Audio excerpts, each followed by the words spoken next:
आपको वो बल प्राप्त होगा। तो प्रदोष व्रत का नियम जो आप ले रहे हैं, प्रदोष व्रत को जो आप श्रवण कर रहे हैं उसको जरा ध्यान से सुनिएगा। सबसे पहले स्नान ब्रह्म मुहूर्त का, सुबह का, उसके बाद में फिर आसन पर बैठकर भगवान की भक्ति को धारण करना, शंकर का अनुमोदन करना, शिव भक्ति में डूबे रहना, शंकर का स्मरण करना, शंकर के नाम का स्मरण करते रहना। ये प्रदोष का मूल तत्व महाराज।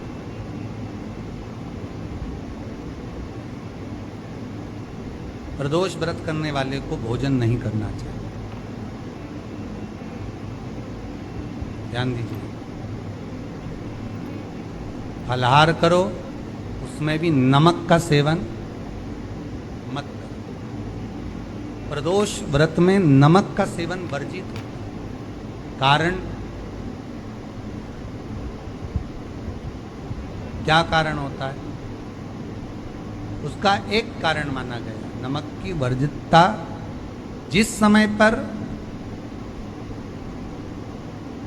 एक नगर में एक ब्राह्मणी रहती थी, बहुत भाव से सुनिएगा, प्रदोष व्रत नमक को त्यागने का भाव। प्रदोष व्रत की किताब में भी मिल जाएगा आपको, आप पढ़ेंगे तो सुना होगा। एक ब्राह्मणी रहती थी एक नगर में, उसका पति नहीं था,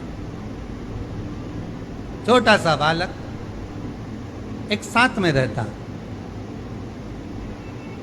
छोटा सा बालक। अब ब्राह्मण के घर की धर्म पत्नी है,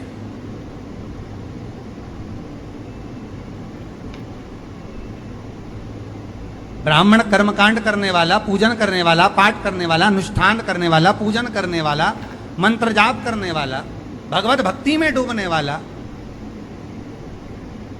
ब्राह्मण तो चले गया, ब्राह्मणी बच्चे के साथ रह रहे, क्या करे? अकेली निवास कर रहे,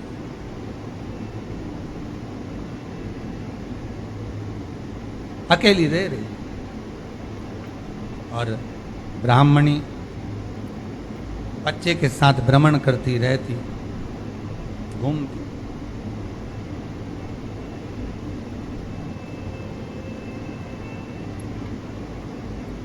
कहीं कहीं दर दर जाकर कुछ भिक्षा को मांग कर लेकर आ जाती, और भिक्षा लाने के बाद में उस भिक्षा को जब लेकर आती तो अपने बच्चे को भी खिलाती और स्वयं भी उसका पान करती।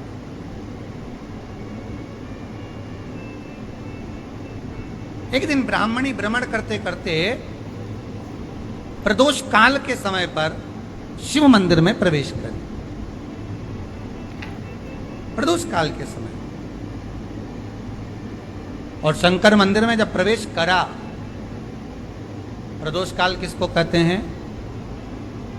सूर्य अस्त हो रहा हो, रात्रि प्रवेश कर रही हो, दोनों का जब मिलन हो रहा हो वो प्रदोष काल कहलाता है। दोनों का जब मिलन, सूर्यास्त हो रहा, रात्रि अपना चरण बढ़ाने के लिए आगे बढ़ रही हो, और दोनों का जब मिलन हो रहा है, वो प्रदोष काल है, वो प्रदोष का समय है।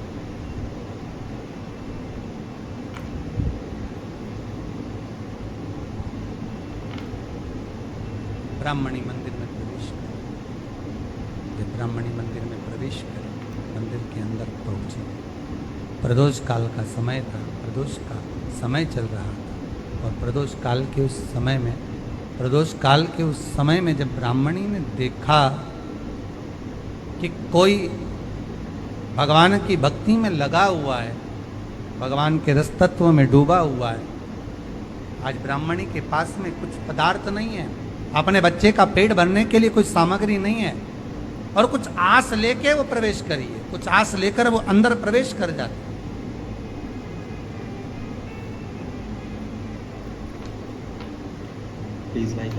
कोई ऋषि की पत्नी, कोई ब्राह्मण जन की अर्धांगिनी उस प्रदोष के समय पर शंकर का अभिषेक पूजन कर रही थी, भगवान शिव की आराधना कर रही थी, भगवान की भक्ति में डूबी हुई। भोला सब दुख काटो मारा,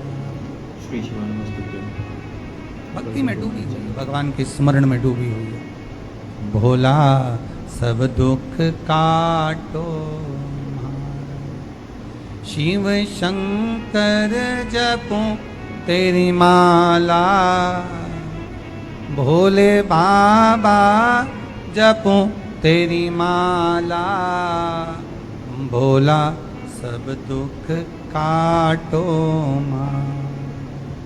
ओ भोला, आवाज ऊंची नीची हो रही, सब दुख काटो मारा। वैश्य है मंगल मंगलकारी, वैश्य है मंगल मंगलकारी। अब ठीक है। अवधूत रूप तुम्हारा, अवधूत रूप निराला, भोला सब दुख काटो। शंभो सब दुख काटो। शीश पे गंगा मस्तक पे चंदा, शीश पे गंगा मस्तक पे चंदा, अवधूत रूप निराला, अवधूत रूप निराला, भोला सब दुख काटो। शिव शंकर जपूं तेरी माला, भोले बाबा जपूं तेरी माला, भोला सब दुख काटो। शंकर सब दुख। कोई ब्राह्मण की पत्नी, कोई ऋषि की पत्नी, कोई साधु सन्यासी तपस्वी साधक की अर्धांगिनी शिव की आराधना में डूबी, शंकर की आराधना कर रही है। भगवान शिव की आराधना में डूबी हुई है, आराधना कर रही है। ये कुछ पाने के लिए चली, ये कुछ पाने के लिए गई और इसके मन में आया कि मैं कुछ, मुझे भोजन का कोई पदार्थ मिल जाए, मुझे कुछ भोजन मिल जाए, और जब मुझे भोजन मिल जाएगा तब मैं जो पाऊंगी अपने बच्चे को भी पाऊंगी। पर जिस मंदिर में वो प्रवेश करी थी, जहाँ पर नारी पूजन कर रही थी शंकर की प्रदोष काल में, वहाँ पर पड़ी हुई कुछ वस्तु को इस ब्राह्मणी ने मांग ली।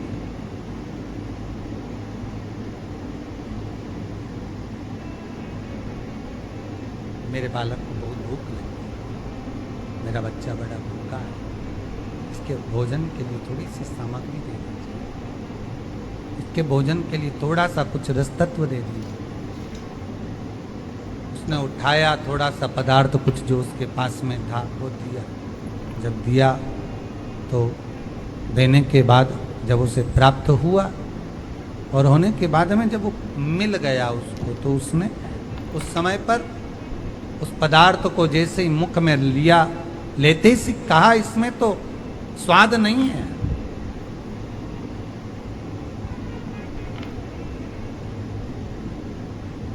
इसमें स्वाद नहीं है।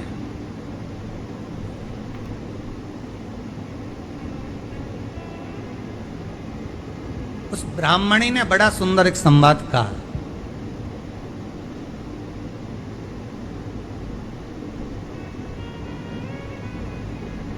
घर का जो बड़ा होता है ना, घर का जो भयो होता है, घर का बुजुर्ग जो होता है, घर का जो प्रथम स्थल प्राप्त करने वाला, मेन कुर्सी पर, अच्छी जगह पर जो बैठने वाला होता है ना, ब्राह्मणी कहती है वो कभी किसी वस्तु में ऐब नहीं देता, मिनट नहीं। जब समाज के अन्नकूट होते हैं, समाज के जब अन्नकूट होते हैं महाराज, समाज के जब अन्नकूट होते हैं, बड़े बड़ी समाजों में जब कार्तिक महीने में अन्नकूट महोत्सव होते हैं, बहुत सारा प्रसाद बनता है, जो बुजुर्ग होते हैं ना, बड़े समझदार लोग होते हैं ना, तो अन्नकूट की जब प्रसाद खाने बैठते हैं ना, उसमें नमक नहीं भी होता ना तो नहीं बोलते कि इसमें नमक नहीं है। पर जो हमने डोनेशन दिया है, जब तुम आए थे समाज वाले तो हमने 1000 का लिफाफा दिया, 500 का लिफाफा दिया, 2000 का लिफाफा दिया और भोजन ऐसा बनवाया। एक व्यक्ति वो जो खाकर चुपचाप चले गया और एक व्यक्ति वो जिसने प्रसाद पर उंगली उठाई।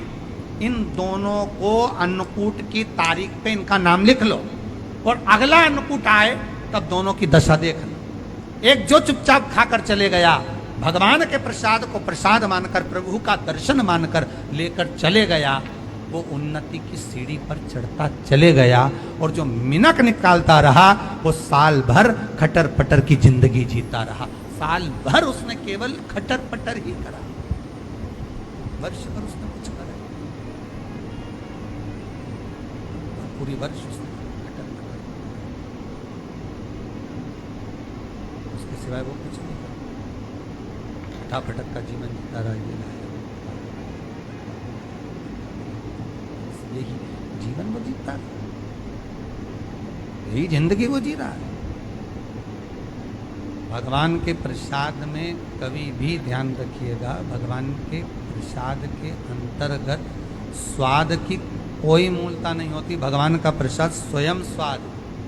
भगवान के प्रसाद में नमक नहीं देखना, मिर्ची नहीं देखना, भगवान के प्रसाद में शक्कर नहीं देखना, भगवान के प्रसाद में कुछ ये नहीं देखना कि कितना माल डला, कितना घी, कितना बादाम, कितना काजू, कितना इलायची डला। हाँ, यहाँ तक शास्त्र कहता है कि भगवान का प्रसाद अगर बन रहा है तो उसकी सुगंध भी नहीं ली जाती है महाराज। यहाँ तक शास्त्र, जब तक भगवान उसको पानी ले तब तक उसका सुगंध नहीं लेते।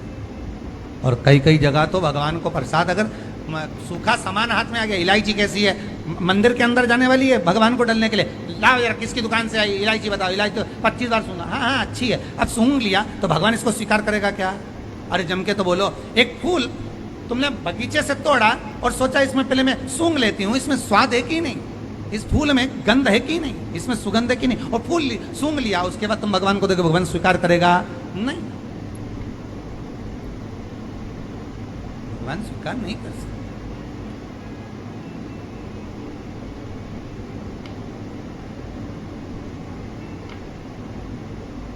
धनिया पाउडर आया सब्जी में डालने के लिए, कैसी गंध है, सूंघ दिया, डाल दिया, उसका कोई स्वाद नहीं है, उसका कोई महत्व नहीं, भगवान उसको स्वीकार नहीं कर सकते, भगवान उसको स्वीकारेगा नहीं।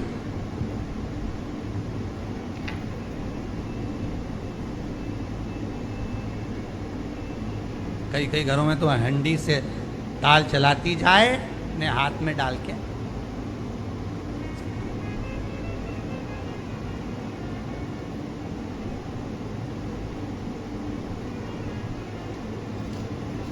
यहाँ पर कभी आप लोग कभी कुबेरेश्वर धाम आएंगे ना, तो यहाँ पर एक चीज़ का, जैसे जो 21-21 हज़ार रुपये जिन्होंने जमा करे हैं और आजीवन भोजन भंडारे के जो सदस्य बने हैं, जिनकी तरफ से रोज़ भोजन चलता रहता है, तो आप कभी यहाँ आकर आश्रम पर जब कभी थोड़ा सा कुछ प्रसाद मिल गया, भले खिचड़ी मिली, चाहे जरा सी सब्जी भाजी मिली, जो भी मिला आपको, रोटी सब्जी पूड़ी आदि जो मिला, उसको जब आप खाएंगे ना, तो यहाँ भोजन बनने के बाद भगवान को जब भोग लग जाता है, उसके बाद ही उसको चखा जाए। यहाँ चखने का कोई क्रम नहीं, यहाँ तो बना आया और बांटा गया, खाओ प्रसाद पाओ, बस। यहाँ तो एक ही क्रम है कि उस प्रसाद को खा लीजिए, उसमें कोई स्वाद नहीं देखा गया, उसमें कोई स्वाद की, यहाँ तो भगवान की दृष्टि का स्वाद होना चाहिए, उनकी अधरामृत का स्वाद होना चाहिए, उनके अधराम। महाराज ब्राह्मणी ने जैसी मुख में लिया, ये श्रेष्ठ नहीं है। जो ऋषि की पत्नी अंदर पूजन कर रही थी प्रदोष काल, उसने कहा आपका चेहरा बता रहा है कि आप ब्राह्मण की धर्म पत्नी, पर आज आप दर दर जाकर अगर भिक्षा मांग रही हो, दर दर जाकर अगर भीख मांग रही हो, दर दर जाकर भिक्षा को मांग रही हो, तो इसमें आपके पति का दोष नहीं है, दोष आपका है। क्योंकि आप भगवान के प्रसाद में भी जो स्वाद देखी थी ना, ये आपका एक जन्म का नहीं है, ये ना जाने कितने जन्म का है। ब्राह्मणी के मस्तिष्क में बैठ गया, और ब्राह्मणी के उस कहा ना, वो बक्कल में नहीं अक्कल में बैठ गया कि ये स्वाद नहीं देखना। इसलिए प्रदोष व्रत के अंतर्गत ब्राह्मणी ने उस दिन से विचार कर लिया कि जैसे आप पूजन कर रही हो, जैसे आप अर्चना कर रही हो, जैसे आप आराधना कर रही हो, ऐसी आराधना, ऐसी पूजन, ऐसी भक्ति में भी करूँ, ऐसी आराधना में भी। अब मैं स्वाद नहीं देखूं, तो प्रदोष व्रत करने वाले को ध्यान रखना चाहिए कि नमक का सेवन ना करे, नमक को ना, भोजन ना करे, फलाहार करिए, फल का आहार करिए, प्रयास करिए। और यदि आपने व्रत का ले लिया भोजन का कि हम तो एक टाइम फलाहार करेंगे, एक टाइम भोजन करेंगे, ऐसा भी कई लोग प्रदोष ले लेते हैं, तो वो बात आपकी है, आप तक रखें, ठीक है, अपने ठीक है, बाबा आपकी मनोकामना पूर्ण करे, वो भी खाओ। शाम का समय हो, ब्राह्मणी रोज प्रतिदिन शंकर जी के मंदिर में शाम के समय पर जैसे ही प्रदोष आता और शिव जी के मंदिर में चली जाती। अब उसने प्रदोष का व्रत करना प्रारंभ कर दिया, शंकर की उपासना प्रदोष काल में करना प्रारंभ कर दी।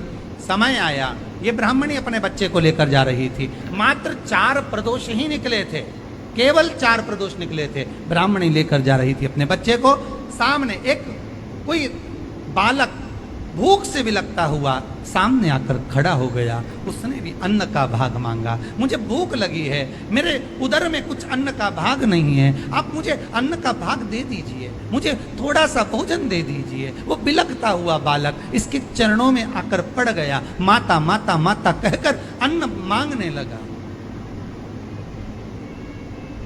आप मुझे कुछ दे दीजिए।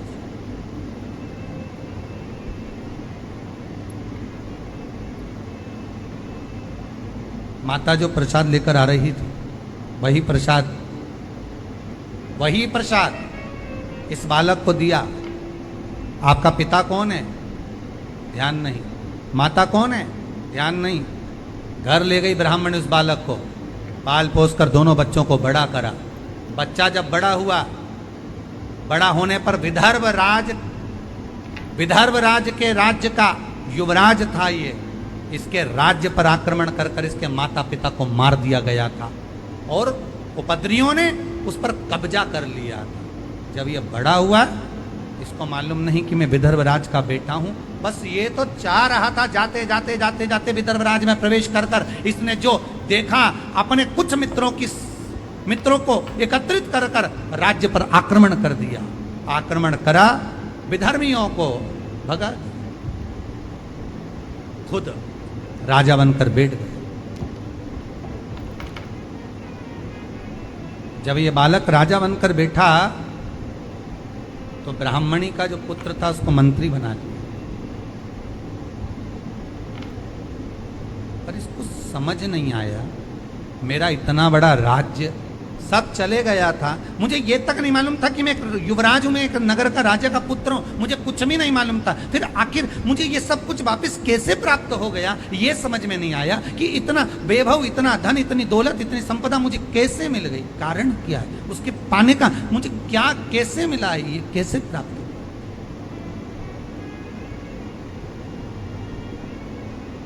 इससे पहले वाली कथा में कहा था, बहुत बड़ा दुख आए, छोटे से रूप में निकल जाए तो समझ लेना शंकर ने कृपा कर दी।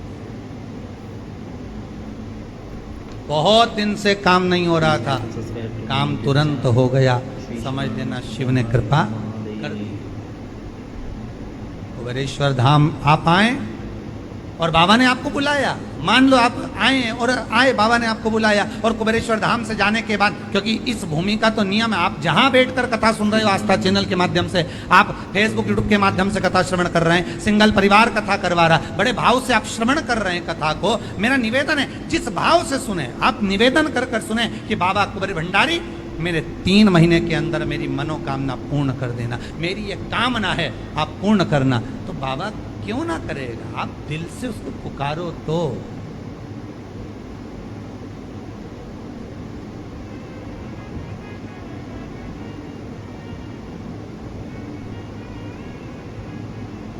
आप दिल से उसको पुकारो, क्यों नहीं आए? मेरे भोले तेरा सहारा है, मेरी नैया का तू किनारा है, मेरी नैया का तू किनारा। क्यों ना?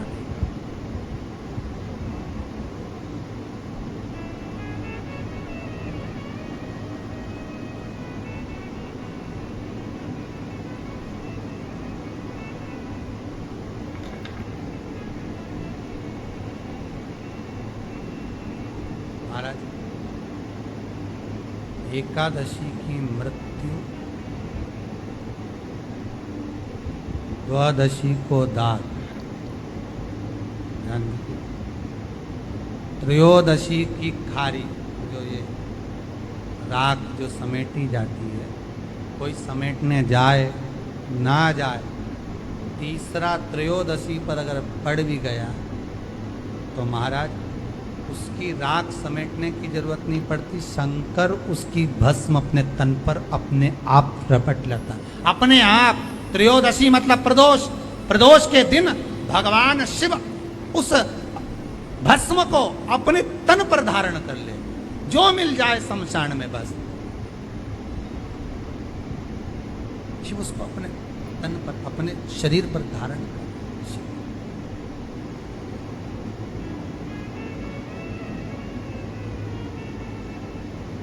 प्रदोष त्रयोदशी। महाराज, ब्राह्मणी, उस राजकुमार के मन में प्रश्न उठ गया, उस ब्राह्मण के, उस राजकुमार के मन में प्रश्न उठा कि मुझे वापिस कैसे मिला। गया, जिस माता ने पाल पोस कर बड़ा करा था उसके पास पहुंचा, माता जी के पास में जाकर कहा, माँ ये तो बताओ कि मुझे ये वापिस कैसे मिल गया? मैं नहीं जानता था, कुछ भी नहीं जानता था, ये मिला कैसे, कैसे प्राप्त हुआ है? ब्राह्मणी ने कहा मुझे नहीं मालूम, पर इतना जरूर हो सकता है कि हो सकता है कि तुम्हारा पूर्व समय का कोई पुण्य प्रबल हुआ होगा, उससे मिला होगा, हो सकता है। किसी ऋषिवर के चरणों में, गुरु के चरणों में जाकर बैठा, गुरुदेव से निवेदन करा कि ये मुझे मिला कैसे, ये वापिस मुझे कैसे प्राप्त हो गया? अरे भगवान को धन्यवाद दो कभी कभी कि तूने अच्छे घर में पैदा किया, अच्छा परिवार दिया, अच्छा पति दिया, अच्छी पत्नी दी, अच्छे बच्चे दिए, अच्छा कुटुंब दिया, घर दिया, दुकान दी, जमीन जायदाद दी, शरीर अच्छा दिया, हाथ पैर आंख नाक मुंह सब बढ़िया दिया, एक के भी निपटा के नहीं भेजा तूने।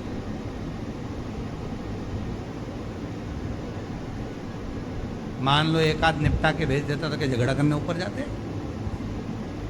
एक ही कान देता और एक गायब कर देता तो यहाँ से चिपका देता, क्या कर लेते? हाथ एक देता और एक गायब कर देता, क्या झगड़ा करने जाते ऊपर कि मुझे ऐसा शरीर दिया? नहीं, भगवान को धन्यवाद देना कि मुझे अच्छे घर में पैदा करा, कटोरा लेके वहाँ चौराहे पे नहीं बिठाया, तूने अच्छा घर दिया, 2 समय की रोटी दे रहा है, खूब जोरदार शरीर दिया, भजन करने का मुहूर्त दिया, और बचा कुचा था तो ये सियोर वाला महाराज दे दिया, कथा सुनाने वाला। भगवान से प्रार्थना करना, धन्यवाद देना, गजब कराते हैं, भगवान बहुत कृपा। आधा समय हमारा सोने में निकलता था, अब जब से तूने कृपा कर दी, लोग कहते हैं, कई लोग कहते हैं, लोग कहते हैं कि सियोर वाला महाराज बावला है, कहते हैं तो पगला है, बावला है।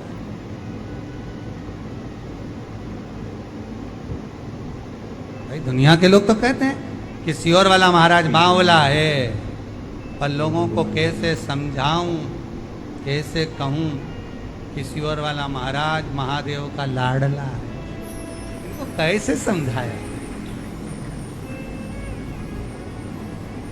अपन तो यही कहेंगे कि ये बावला कहे तो अपन समझ लो कि शंकर के लाडले, प्रमोशन है अपना।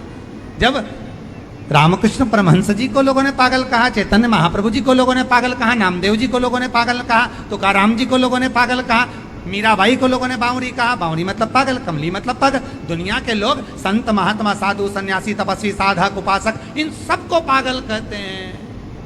कथा बाचने वाले पागल, कथा सुनने वाले पागल, कथा करवाने वाले पागल। समझदार तो वो हैं जो कथा सुनते ही नहीं है, वो सारे समझदार जो कथा नहीं सुने, मंदिर नहीं जाए, देवालय नहीं जाए, भजन में नहीं जाए, दान पुण्य नहीं करे, स्मरण नहीं करे, वो सब समझदार। और अपन सब पागल। पागल मतलब प्रमोशन, समझदारी मतलब डिमोशन। मीरा भई रे पावन, कितना कितना लोगों ने गाया, अपने पिया की मीरा बनी रे जोगनिया, हंसी उड़ावे सारी सारी दुनिया, मीरा बनी रे जोगनिया। बोलो पागल।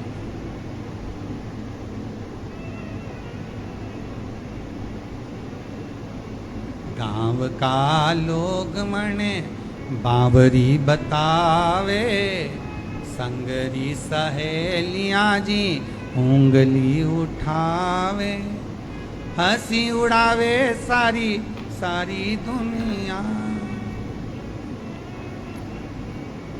हंसी उड़ावे सारी सारी दुनिया, मीरा बनी रे जोगनिया, अपने पिया की मीरा बनी रे। लोग बावरी कहे, पागल कहे, मूर्ख कहे, जो कहना कहे, जो कहना कहे, वो बावरा कहते हैं। हो सकता है हम महादेव के लाडले हो गए, दुनिया हंसी उड़ाए, ताने दे, तुम तो बढ़िया जोरदार चोटी करके खूब नाचो, भगवान का। वो इस्कॉन मंदिर में जाकर देखना, हरे राम राम राम हरे हरे कृष्णा हरे कृष्णा कृष्णा कृष्णा हरे हरे, हरे राम खूब उछल रहे, नाच रहे, भजन कर रहे। दुनिया के लोग उनकी मोबाइल में मूवी बना रहे कि बताओ कैसे नाच रहे, पर इनको कौन समझाए। अरे मीराबाई से भी राणा ने कहा, एक जगह बैठ के क्यों नहीं भजन गाती, बार बार खड़ी हो जाके नाचने लगती है। एक जगह बैठकर भजन क्यों नहीं गाती, फिर नाचने लगती है, बार बार नाचती है। मीराबाई ने कहा, राणा तुझे कैसे समझाऊं, चाय की पत्ती के डब्बे में चम्मच रखी है छोटी सी, चम्मच दब गई नीचे, निकालने के लिए हाथ मत डालो, डब्बे को उछालो, चम्मच ऊपर आ जाएगी। उसी तरह भगवान छुपा है अंदर, थोड़ी देर नाच लो, निकल कर बाहर आ जाता है। उसको पाने का तरीका, उसको प्राप्त करने का तरीका। और लोग कहें ये पागल, ये बावरी, कहे तो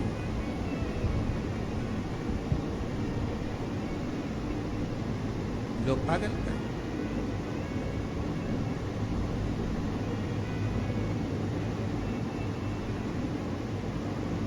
देखो साधारण भाषा में हरियाणी में कहते हैं, नी में कमली होली, नी में कमली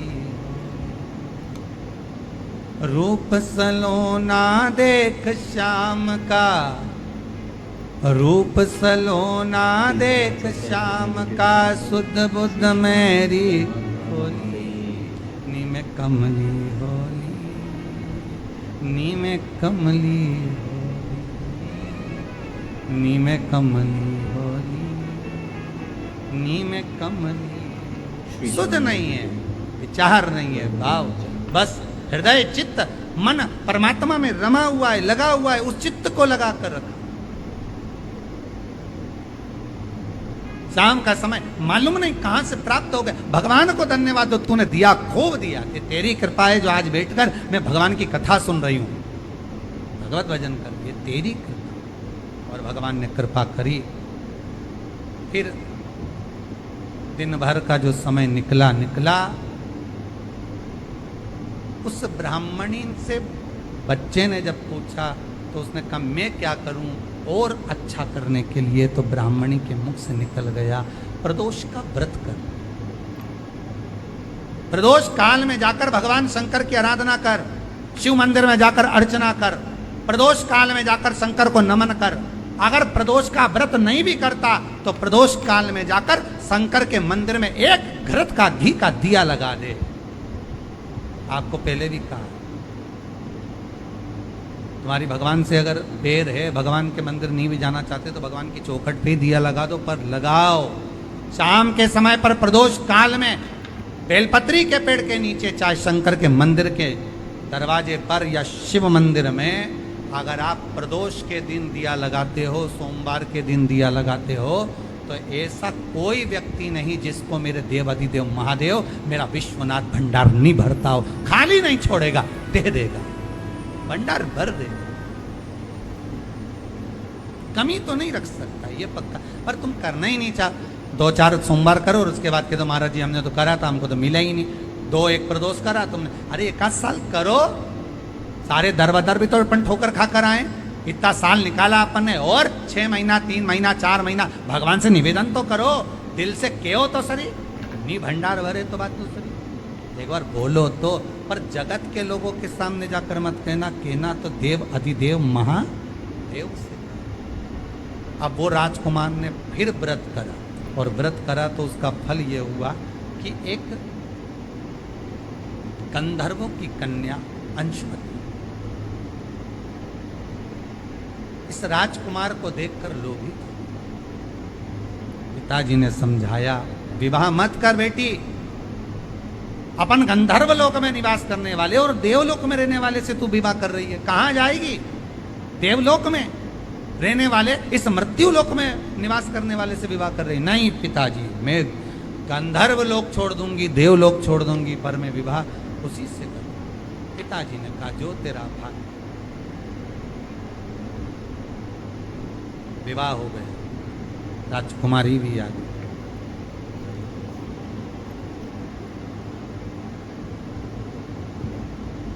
इसका चित्त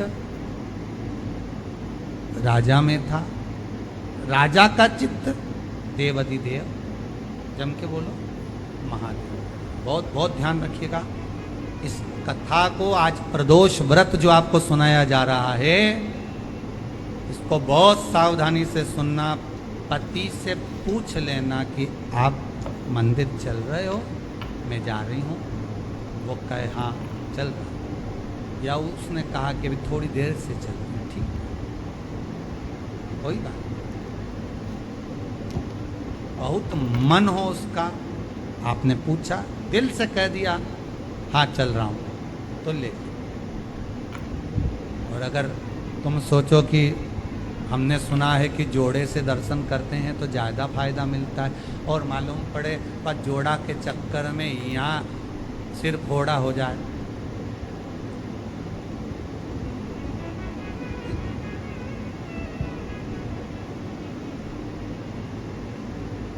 हो सकता है जोड़े के चक्कर में सिर फोड़ा हो जाए। नहीं जाना ना, मैंने एक बार मना कर दिया, कैसे नहीं जाओगे, चलो मेरे साथ। झगड़ा करके ले गई, मंदिर में पहुंच भी गई। इसका मन महादेव में, किसका मन लगेगा? अरे बोलो तो सही, जो पत्नी लेके गई है उसका मन, पत्नी लेके गई, इसका पत्नी का मन महादेव में लगेगा क्या? ईमानदारी से बोलना नहीं, क्योंकि उसका भगोने जैसा जब मुंडा देखेगी तो बार बार अगरबत्ती भी लगे।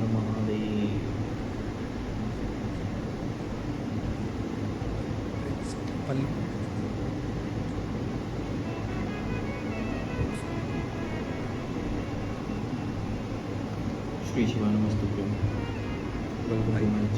इसका मन महादेव में नहीं, अगरबत्ती जरूर लगा रही, दिया जरूर लगा रही, पर इसका मन वो भगवाना में है, वो उसमें वह भेरू में लगा हुआ है, मन लगे ही नहीं लगा। और उसका मन किस में लगा है? आ तो गया, उसका मन किस में लगा है? महादेव में, इनके चक्कर में आया। इसका उसमें, उसका इसमें लगा। कौन से महाराज ने बताया था इसको प्रदोष का व्रत? शंकर जी से पूछ रहा, और शंकर जी बोल रहे सीवर वाला बताया। आकर बोल, मान लो ये सबसे पहला टिकट यहीं का कटाएगा। कहाँ जाना था? सीवर जाना, कुबेरेश्वर महादेव, वहीं मिलेगा वो। अभी ढेर सारे ढूंढ रहे होंगे काली मिर्ची वाले।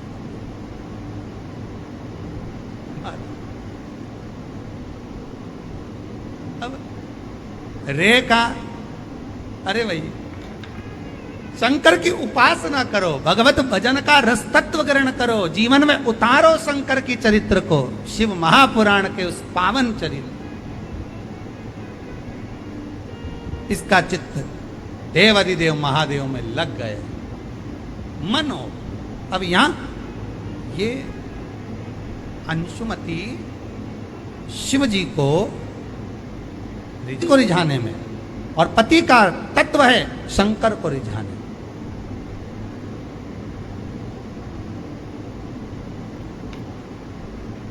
शिव को रिझाने में पति।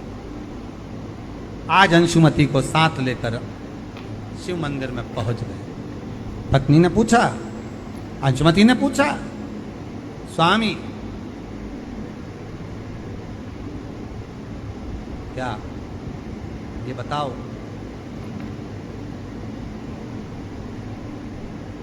शंकर को प्रदोष काल में पूजने के लिए आप आए हो, ये शाम का समय तो भ्रमण का होता है, आप हमें कहीं और भ्रमण करने लेकर जाते तो आनंद की अनुभूति होती, पर प्रदोष काल में आप तो शिव मंदिर में लेकर आ गए हमको। इसका मन इसमें है, इसका मन इसमें। बहुत ध्यान देना कथा पर। जिसका मन जहां लगा हो उसको वहीं छोड़ दो जी। आपका मन शंकर में लगा है तो शंकर में लगा कर रखो, उनका मन घर में लगा है तो उनको घर में ही लगा के रखो। आपका मन शिव में नहीं है ना, क्यों? उसका कारण है, हम इसको अगर वहाँ से निकालेंगे, इसका मन तो उसमें लगा हुआ है, और उधर से निकाल कर अगर हम इधर जोड़ेंगे तो इसको जोड़ तो देंगे, पर ये मन से छूटेगा, मन से भगवान का नहीं हो पाएगा। परमात्मा, गुरु और माता पिता ये एक ही बात कहते हैं कि भले तुम 2 क्षण के लिए मिलो, पर दिल से मिलो, हृदय से मिलो, मन से। 2 क्षण के लिए आओ भले, पर दिल से आइए, मन से आइए। 2 क्षण के लिए, पर मन से, दिल से, हृदय से। अब अंशुमती का मन नहीं। आखिरी में पति ने कहा, आज आपको हमारे साथ में प्रदोष की पूजन के लिए चलना है। कहीं किसी ऋषि के मुख से सुन लिया अंशुमती ने कि प्रदोष का पूजन करने से मनवांछित फल की प्राप्ति होती है, और इसकी मनवांछित फल प्राप्ति क्या थी कि जिसके साथ मेरा विवाह हुआ है, ये पति मुझसे अधिक प्रेम करे और मैं इससे अधिक प्रेम करूं। तो उसने उसको पाने के लिए प्रदोष का जब व्रत किया, साधना करी, उपासना करी, शंकर भगवान स्वतः प्रसन्न हो गए। प्रसन्न होकर उस ब्राह्मण के बालक, उस राजकुमार को देखा, और राजकुमार को देखकर कहा, राजकुमार ये आपको अधिक स्नेह करती है और आप हमें स्नेह करते हो, अर्थात इसकी करी हुई भक्ति का फल हमें आपके द्वारा प्राप्त हो जाता है। इसलिए आप इससे ये ना कहें कि हमारी भक्ति करे। इसके हृदय चित्त में जिस दिन शिव भक्ति प्रदान होगी, फिर कोई भक्ति नहीं रह पाएगी, केवल शंकर की भक्ति ही चलती है। आज संपूर्ण विश्व में शंकर की भक्ति ऐसी हृदय में बैठ गई है लोगों के कि पहले लोगों को पूजन करना नहीं आती थी, पानी चढ़ाना नहीं आता था, मंदिर का ही पानी चढ़ा देते थे। पंचामृत कैसे चढ़ाएं? कहाँ शंकर भगवान के 13 बच्चे, कहाँ अशोक सुंदरी, कहाँ जया विषहरा शामली वारी? किसको मालूम था कि शंकर भगवान की लड़कियां इतनी हैं, अशोक सुंदरी है, 5 लड़की और हैं? किसको मालूम था कि गंगा जी के यहाँ से कार्तिकेय का जन्म हुआ, प्रागट्य हुआ? ये सब लोगों को अब धीरे धीरे धीरे धीरे जो शिव महापुराण के माध्यम से मालूम होता गया, पढ़ता गया पढ़ता गया पढ़ता गया, उसका फल आज ये हो गया कि लोग मंदिर में जब पूजन करते हैं तो अपनी गलती को छाट कर अलग कर कर श्रेष्ठ पूजन करते हैं, तो भगवान श्रेष्ठ फल प्रदान करता है। यह भक्ति का बल बढ़ गया, भक्ति का बल बढ़ा है।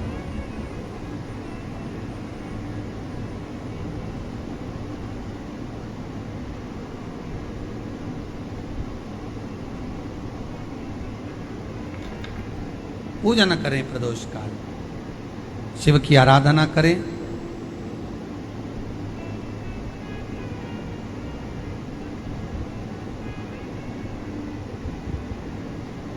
आगे वर्णन आया, प्रदोष व्रत करने वाले को प्रदोष के दिन प्रयास करना चाहिए कि रात्रि के समय पर आधा घंटा, 10 मिनट, 20 मिनट जागरण करे। जागरण मतलब थोड़ा भगवान का भजन करे। भले 4-5 माताएं इकट्ठी नहीं हो तो अपन अकेले ही कर लो। अपन अकेले कम है क्या?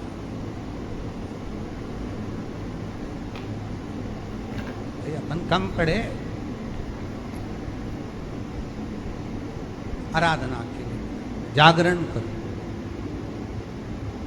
जब आपकी 11 प्रदोष हो जाए, 26 प्रदोष हो जाए, तब उद्यापन करो। उद्यापन 2 ब्राह्मणों को जोड़े से बुलाओ। ब्राह्मणों को जोड़े से बुलाकर उनके चरणों की पूजन कर कर, आराधना कर कर, सुंदर मंडप तैयार कर कर भगवान का, उसमें सुंदर रंगोली डालकर, मंडल बनवाकर पूजन करो शंकर भगवान की। प्रदोष एक दिन पहले गणेश की आराधना करो, पूजन करो, और प्रदोष वाले दिन जो मंडल बनाए हैं पूजन अर्चना करने के लिए, जो स्थान दिया है, उसकी आराधना। खीर की आहुतियां दीजिए 108 बार।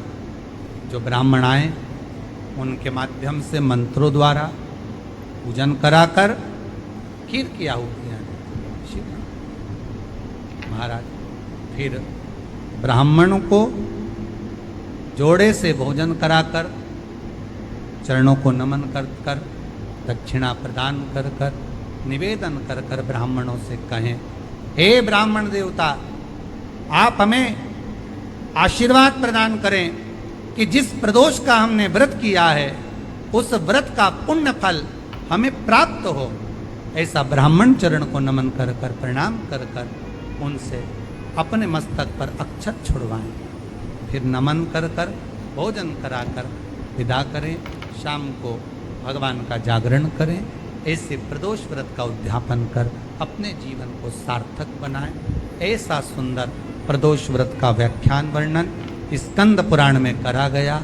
वही स्कंद पुराण का प्रदोष व्रत का वर्णन आपको शिव महापुराण के इस सुंदर संवाद में किया गया। हमारे मन,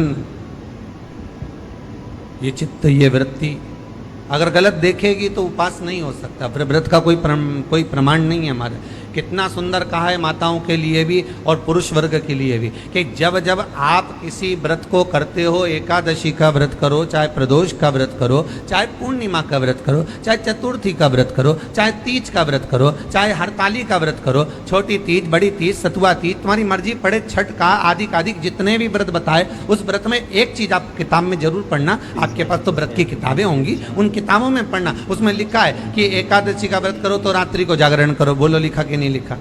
भगवान का भजन करो। प्रदोष का व्रत करो तो प्रदोष के दिन जागरण करो। पूर्णिमा का व्रत करो तो पूर्णिमा के दिन जागरण करो। हरताली का व्रत करो तो हरताली का जागरण करो। तीज का व्रत करो तो तीज का जागरण करो। क्यों लिखा कि जागरण करो?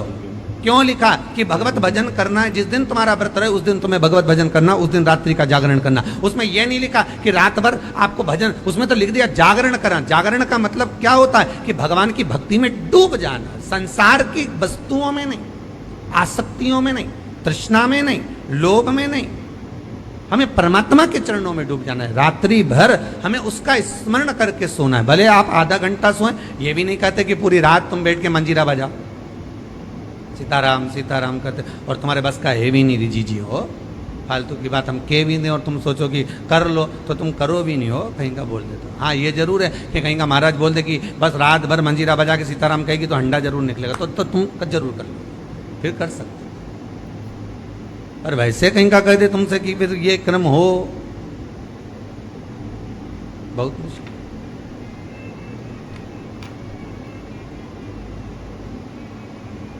हम ये नहीं कहते कि तुम रात भर जागरण करो, हम तो इतना कहते हैं कि पूजन करना, एकादशी करना, प्रदोष करना, पूर्णिमा करना, या सोमवार करना, या मंगलवार करना, या बुधवार करना, या गुरुवार, शुक्रवार, शनिवार, जिस व्रत को स्त्री और पुरुष कर रहे हैं उस व्रत के दिन रात्रि के समय सोने से पहले कम से कम आधा घंटा तो भगवान का नाम ले लो। कितना घंटा? अरे बोलो तो जम के आधा घंटा बहुत। और वो भी किस लिए? क्योंकि पुराण में लिखा है। आप जिस कथा को पढ़ते हो ना, 16 सोमवार की पढ़ लो, चाहे आप प्रदोष की पढ़ लो, उसमें लिखा मिलेगा आपको। किस किसने पढ़ी है? आस्था चैनल पर जितने लोग सुन रहे हैं अपने हृदय पर हाथ रखकर पढ़ना कि प्रदोष की कथा अगर आपने पढ़ी होगी, एकादशी की कथा पढ़ी होगी, द्वादशी की जिस भी कथा को आपने पढ़ा होगा, सोमवार, मंगल, बुध, गुरु, शुक्र, शनि, उसमें लिखा है रात्रि का जागरण करो। जागरण हम ये नहीं कहते कि पूरी रात करो, आप तो बस केवल आधा घंटा भी कर लोगे ना तो भगवान स्वीकार कर लो। और काय से करना जागरण? शरीर से नहीं, काय से करना? निर्मल मन सो मोहि पावा, मोहि छल छिद्र कपट ना, मन से कर।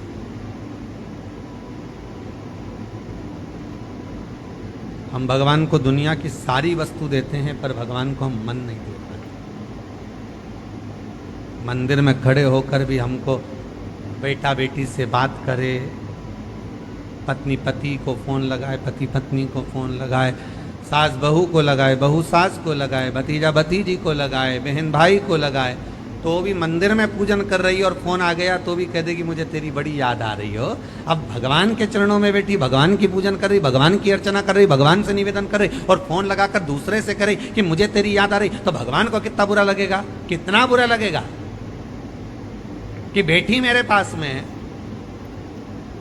अरे पति पत्नी दोनों साथ में बैठे हुए हैं और दोनों आज विचार कर कर बैठे हैं कि अपन दोनों बात करेंगे, और इतने में पत्नी ले और व्हाट्सएप खोल के बैठ जाए, मोबाइल लेके बैठ जाए, या पति मोबाइल लेकर बैठ जाए, तो पत्नी को बुरा लगेगा कि नहीं लगेगा? अरे ईमानदारी से तो बोलो, लगेगा ना। और अगर पत्नी व्हाट्सएप चला रही है, पत्नी अगर मोबाइल चला रही है तो पति को बुरा लगेगा। उसी तरह तुम परमात्मा के पास जाकर अगर बैठे हो, मेरे शंकर के पास जाकर बैठे हो, मेरे ओघड़दानी शिव के पास में जाकर बैठे हो, तो जितनी देर तुम शंकर के पास में बैठो उतनी देर तुम्हारा मोबाइल से मतलब है तुम्हारा मन कहीं और नहीं जाना चाहिए, उतनी देर तुम्हारा चित्त, तुम्हारी वृत्ति, तुम्हारा मन परमात्मा में लगा होना चाहिए। फिर देखो भगवान तुम्हारे व्रत का फल देता है कि नहीं देता, फिर देखो भगवान तुम्हें फल प्रदान करता है कि नहीं करता। फिर आप ये नहीं कहोगे कि मैंने इतने व्रत करे और भगवान ने नहीं सुने, फिर भगवान सुनेगा। भगवान कहते हैं कि व्रत तो करती है पर मन नहीं लगाती, भोग तो लगाती है पर भाव से नहीं जिमाती।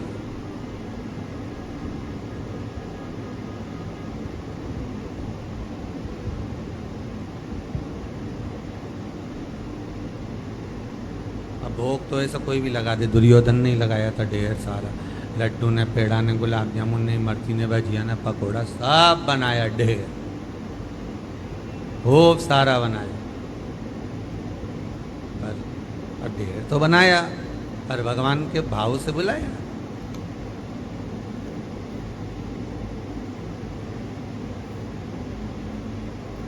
कि भक्तों के घर भी सांवरे आते रहा करो, दर्शन के नैन बांवरे दर्शन दिया करो। कहते हैं प्रेम से प्रभु छिलके भी खा गए।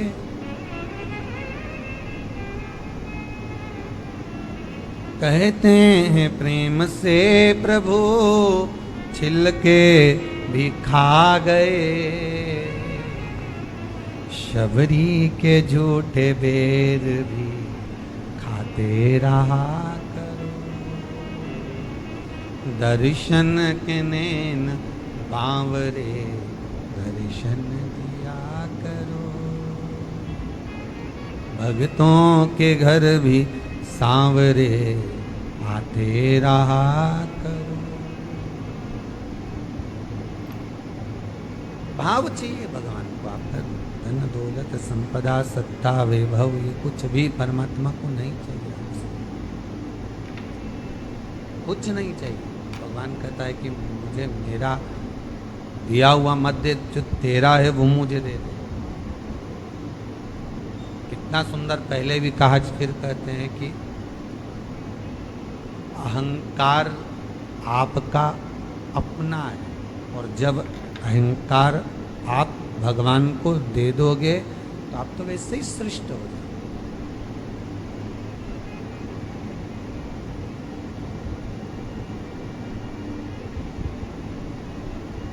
एक संत ने बड़ी सुंदर बात की। एक बहुत सुंदर वैश्य, बहुत सुंदर, अति रमणीय, बड़ी सुंदर,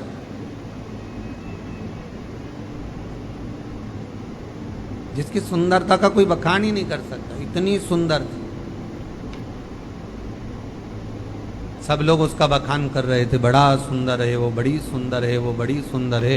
उसके नैन बड़े बड़े हैं, उसकी नासिका बड़ी सुंदर है, उसके अधर बड़े सुंदर, उसके कर्ण बड़े सुंदर, उसके कपोल बड़े सुंदर, उसके केश बड़े सुंदर। संत के पास खबर पहुंची, संत निकल कर जा रहे थे। संत ने कहा कि आप कह रहे हो कि इतनी सुंदर है, पर मुझे लगता है कि मेरे त्रिकालदर्शी से ज्यादा सुंदर नहीं है, मेरे भगवान से ज्यादा सुंदर नहीं हो सकता। तेरी प्रतिमा इतनी सुंदर तो कितना सुंदर, उससे ज्यादा सुंदर नहीं हो सकती। संत ने कहा चलो हम भी चलकर देख लेते, पर हम उसके घर के अंदर प्रवेश नहीं करेंगे, बुलाओ उसको बाहर। वैश्या को बाहर बुलाया गया। जैसे ही बाहर बुलाया, संत ने कहा तुम इसकी बात कर रहे हो, इसकी बात कर रहे हो कि ये इतनी सुंदर है। संत ने कहा व्यक्ति कितना भी सुंदर हो, चाहे उसके चेहरे पे हीरे लटक रहे। संत बोला पर इसकी जो परछाई है वो तो काली ही है। संत बोले इसकी परछाई गोरी है क्या? आप लोगों में से जितने भी हैं जो रोज दर्पण देखते हैं, चौटी भी करते हैं, बढ़िया सुंदर श्रृंगार भी करते हैं, 50 बार विचार भी करते हैं कि मैं कितनी सुंदर, आज जोरदार लग रही, ने लहंगा ने चोली ने चुनड़ी सब पहनी, बड़ी सुंदर दिखे। पर अभिमान किस चीज का करें? अगर सुंदरता का अभिमान आए तो एक बार चलते हुए रास्ते में अपनी परछाई जरूर देख लेना कि आप कितने भी सुंदर हो पर परछाई काली है। उसी तरह संसार की जितनी वस्तुएं हमको प्राप्त हो रही है, संसार की जितनी वस्तुएं हमको मिल रही है, संसार के जितने लोग हमको मिल रहे हैं, ये सुंदर बड़े होंगे।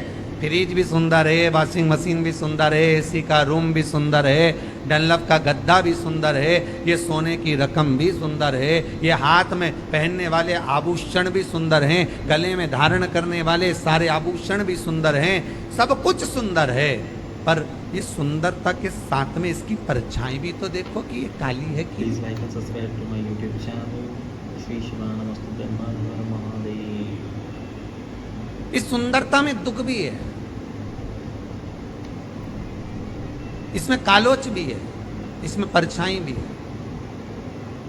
तो कहा श्री शिवानमस्तुते। परछाई किसकी नहीं दिखती? एक समय, एक पल, एक घड़ी, एक क्षण प्रतिदिन हर मनुष्य को प्राप्त होता है जिस समय पर मनुष्य की परछाई नहीं दिखती।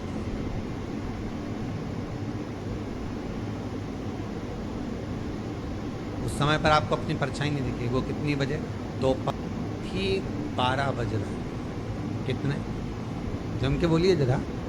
आपकी घड़ी के आगे पीछे हो सकता है, अगर घड़ी आगे पीछे होगी तो भले परछाई दिख जाएगी, पर ठीक अभिजीत मुहूर्त में ठीक दोपहर के 12 बज रहे हो और सूर्य तुम्हारे मस्तक पर होगा, उस समय पर परछाई दिखेगी क्या?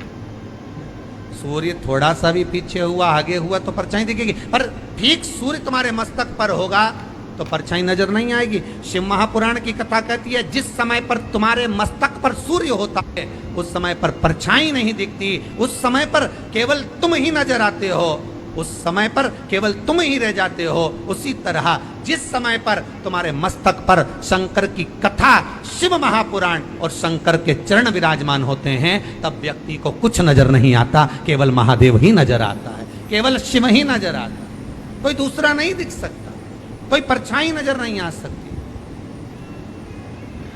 हमें हमारा अंधेरा तत्व नजर नहीं आ सकता, हमें हमारी कालोच नजर नहीं आ सकती, उसमें केवल शिव ही दिखे।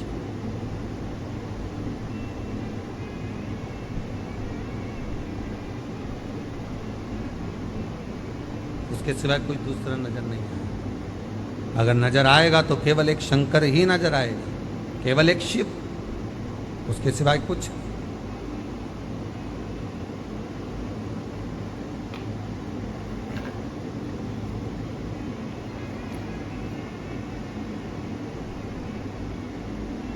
एटीएम पर गए, तुरंत आपने वो अपना जो कार्ड था वो उसमें लगाया, पैसा निकाल के लिया।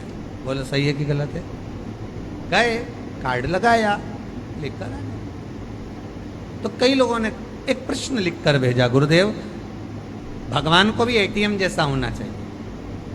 जैसे ही हम मंदिर में जाएं, जैसे ही हम भगवान से प्रार्थना करें, जैसे ही हम भगवान से निवेदन करें और भगवान हमारी बात सुन ले, जल्दी से हमारी गोदी भर दे, जल्दी से भगवान हमें धन दे दे, वैभव दे दे, सत्ता दे दे। पर भगवान बहुत धीरे धीरे सुनता है, बहुत धीरे धीरे। कारण क्या है? शिव महापुराण की कथा कहती है कारण एक है, भगवान देखता सब कुछ है।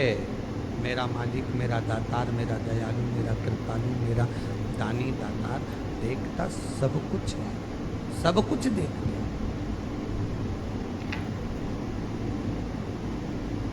पर फैसला देर से देता है, देखता है। तुम्हारे केवल एक 2-4 दिन तुम व्रत कर लो, 2-4 सोमवार के व्रत कर लो, उसमें तुम सोचो कि भगवान हमारी मनोकामना पूर्ण कर दे। कई कई माताएं ऐसी हैं हर साल संकट सोमवार करती हैं, हर साल 16 सोमवार करती हैं। ना जाने कितनी बार तो उन्होंने लक्ष्मी के व्रत कर लिए, ना जाने कितनी बार सोमवार के व्रत कर लिए, ना जाने कितनी बार उन्होंने कितने व्रत धारण कर लिए। उसके बाद भी माताएं विचार करती है कि अभी तक हमारा ये कार्य क्यों नहीं हुआ, क्योंकि तुम भगवान सब देख रहा है कि कितना तुमने व्रत करा, कितनी साधना करी, कितनी उपासना करी, पर भगवान उसका फल जो देगा, भगवान जो फल प्रदान करेगा, वो थोड़ा फैसला जो देता है वो थोड़ा रुक कर देता है, आराम से देता है, देख कर देता है कि कितना फल देना है, इसको क्या प्रदान करना है, कैसे प्रदान करना है, कितना देना है, ये भगवान की।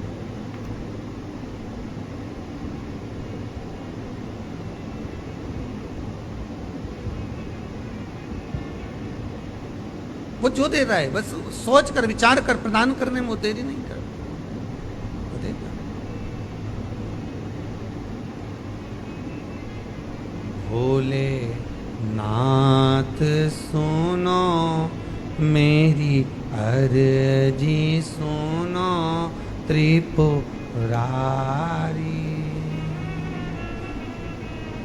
आया आया में शरण तिहारी।